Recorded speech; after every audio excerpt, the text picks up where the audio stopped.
अस्सलामु अलैकुम वरहमतुल्लाहि वबरकातुहू। आज एक बड़ी अहम बात मैं आपके सामने रखना चाहता हूँ, वो है कर्ज़ अगर लो तो अदा करो।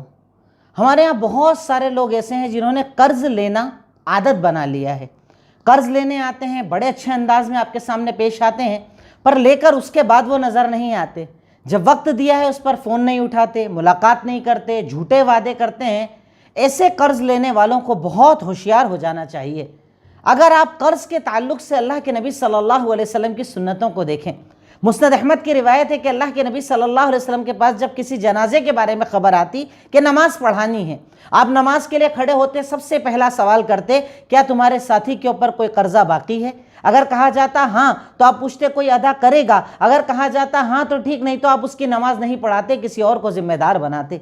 सही मुस्लिम हदीस नंबर 1313, अल्लाह के नबी से एक सहाबी ने आकर सवाल किया कि अल्लाह के नबी सल्लल्लाहु अलैहि वसल्लम, इन कुतिलतु फी सबीलिल्लाह अतुकफ़्फ़रु मिन ख़तायाया, अगर मैं अल्लाह के रास्ते में क़िताल करूँ, शहीद हो जाऊँ तो क्या मेरे गुनाह माफ़ हो जाएंगे? आपने कहा हाँ। व अंत साबिर मुहतसिब मुक़बिल गैर मुदबिल, अगर तू सवाब की नीयत से करेगा, सब्र के साथ आगे बढ़ेगा, पीछे नहीं हटेगा तो अल्लाह तेरे सारे गुनाह माफ़ कर देगा सिवाय कर्ज़े के। यानी शहीद अगर शहीद भी हो जाए तो अल्लाह उसका कर्ज़ा माफ़ नहीं करता जब तक कि बंदा कर्ज़ा अदा कर ना दे या किसी को ज़िम्मेदार ना बना दे।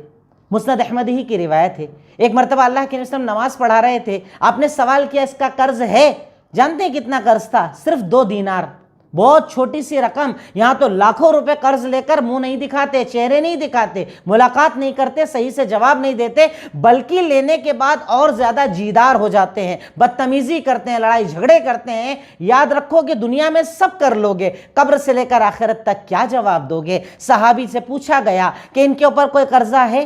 तो कहा सिर्फ 2 दीनार का कर्जा है। कहा कौन इससे अदा करेगा? एक सहाबी ने कहा मैं अदा करूंगा। अगले दिन वो सहाबी आपको मिले, आपने कहा वो दीनार अदा कर दिए? कहा अभी अदा किए हैं। जानते हैं आपने क्या जुमला कहा? अल आन बरदत अलैहि जिल्दतुहु, कि अब उसकी जिल्द को अल्लाह ने ठंडक दी है। यानी कल से लेकर आज तक उस पर अजाब कब्र चल रहा था क्योंकि उसने कर्ज अदा नहीं किया था। आज तूने अदा कर दिया, अल्लाह ने उसे माफ कर दिया। याद रखो ये कर्जा लेना बहुत आसान होता है। इंतहाई ज्यादा जरूरत हो तो कर्जा लो, लेकिन जब लो तो जिम्मेदार बनाओ, गवाह बनाओ, लिख कर रखो, जिम्मेदारी घर वालों को दो कि अगर मुझे अचानक कुछ हो जाए अदा करना, और जैसे ही अल्लाह ताकत दे फौरन कर्ज अदा कर दिया करो। आप कर्जा लेकर अच्छी गाड़ियों में घूमते हो, स्टेटस लगाते हो, होटलों में खाना खाने जाते हो, जिससे आपने पैसा लिया है अगर वो बद्दुआ कर दे तो वो मजलूम है, अल्लाह उसकी बद्दुआ को डायरेक्ट सुनेगा, आप बर्बाद हो जाओगे, आपका माल दौलत बर्बाद हो जाएगा। तो इसलिए एक कर्ज लेने वालों, कर्ज लिया है तो अदा करो, अदा करने की जिम्मेदारी अदा करो, नहीं तो अल्लाह ताला भी पूछेगा और कब्र से लेकर आखिरत तक भी अजाब होगा।